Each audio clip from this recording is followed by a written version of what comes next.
앞으로 소액대출까지 DSR 규제를 받게 된 만큼 저소득층의 대출 문턱이 특히 높아질 전망입니다. 이제는 가사근로자들도 4대 보험과 퇴직금, 연차 휴가를 보장받을 수 있게 하는 법안이 국회 통과를 앞두고 있습니다. 느리고 답답한 속도 뒤엔 이름도 생소한 강제준공이란 문제가 있었습니다. 전통한지를 유네스코 인류 무형문화유산에 등재하기 위한 추진단이 29일 서울 프레스센터에서 출범했습니다. 지난해 장기 이식을 기다리다 숨진 환자는 하루 7명꼴입니다. 지난해 뇌사장기 기증자 수는 501명이었지만 장기 이식 대기자는 42,000명을 넘겼습니다. 자세한 소식은 잠시 후 뉴스에서 전해드리겠습니다. 시청자 여러분 안녕하십니까? SDTV 뉴스 방다은입니다. 금융당국이 빚을 갚을 수 있는 능력을 더 깐깐하게 보기로 하면서 앞으로 주택을 담보로 받을 수 있는 대출 금액이 줄어들 걸로 보입니다. 서민들 대출 문턱이 더 높아지게 됐습니다. DSR, 연소득 대비 그에 갚아야 할 원금과 이자의 비율을 제한하는 방식인데 금융기관별로 적용하던 DSR 규제를 오는 7월부터 대출자별로 적용하기로 했습니다. 대출은 2년에 걸쳐 단계적으로 제한됩니다. 당장 오는 7월부터 서울 등 규제 지역의 시가 6억 원 이상 아파트를 담보로 대출받을 때 DSR 40%가 적용됩니다. 소득이 연 1억 원이라면 원금과 이자 합해 연 4천만 원을 넘지 않는 범위에서만 빌릴 수 있는 겁니다. 상대적으로 소액대출까지 DSR 규제를 받게 된 만큼 저소득층의 대출 문턱이 특히 높아질 전망입니다. 한때 파출부로 불렸던 가사근로자들은 지난 1953년 근로기준법이 처음 만들어진 이후 68년 동안 법의 보호를 받지 못해왔습니다. 그런 가사근로자의 수를 재작년 기준으로 정부는 15만 6천여 명으로 보고 있고 업계에서는 그 2배로 추산하고 있는데요. 이제는 가사근로자들도 4대 보험과 퇴직금, 연차 휴가를 보장받을 수 있게 하는 법안이 국회 통과를 앞두고 있습니다.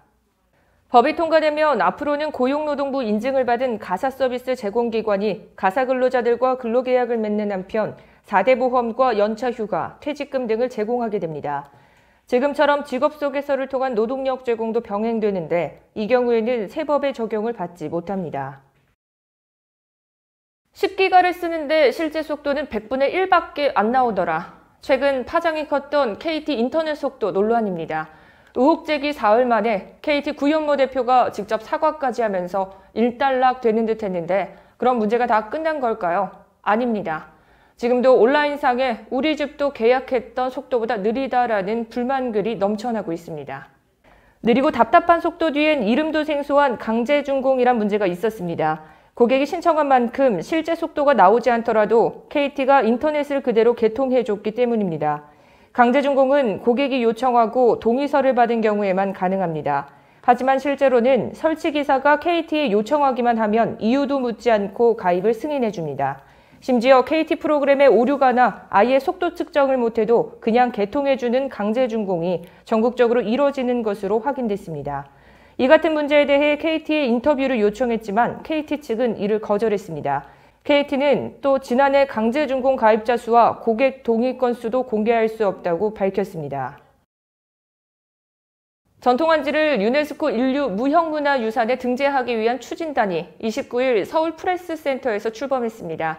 추진단은 전통한지 학술 문헌과 연구 성과 자료를 빠른 시일 내 유네스코에 제출하고 2024년까지 유네스코 문화유산으로 등재하겠다는 목표를 세웠습니다.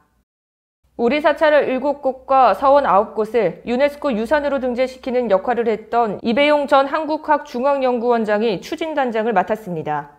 출범식에는 이어령 초대 문화부 장관과 반기문 전 유엔 사무총장이 영상 축사를 보내 전통 한지의 역사와 가치를 강조하며 지지를 표했습니다.